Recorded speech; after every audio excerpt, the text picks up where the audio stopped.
जदि मत प्रश्न करा जाए गोटे धाड़ी रे कहतु इस्लाम कौन इन वन लाइन मु कहबी महामान्य मोहम्मद को शिक्षा अनुଯାୟୀ ईश्वर को उपासना करवा एवं मानव समाज उपकार कर। दिस इज इस्लाम। कुरान कहला वल्लाहु युहिब्बुल मुहसिनीन, अल्लाह परोपकारी मान को प्रेम करती।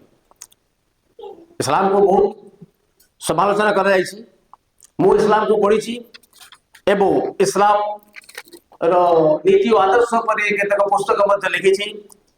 इस्लाम रे एभली गोटे हेले शिक्षा नहीं जहाँ समाज प्रति अनिष्ट कर, नॉट ए सिंगल टीचिंग।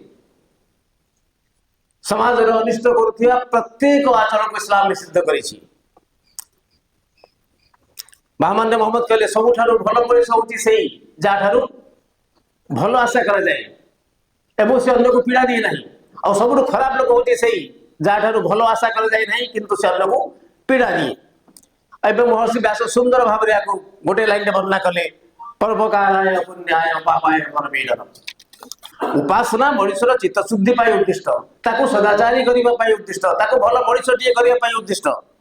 जदि आपण अन्य को पीड़ा देउथांती, अन्यर क्षति करुथांती, आपण जेते पूजा अर्चना करंतु, नमाज उपवास पालन करंतु, जप ध्यान करंतु, आपण धार्मिक करंतु। जदि आपण को मन रे अन्य पाई दर्द नहीं, दया भाव नहीं, सहानुभूति नहीं, जदि अन्यर दुख देखि आपण को व्यथित हुए नहीं, जदि सामर्थ्य थिबा सत्य आपण ताको सहाय्य करू नाहंती, तेबे आपण भल उपासक हे पारंती, आपण भल मनुष्य नहंती।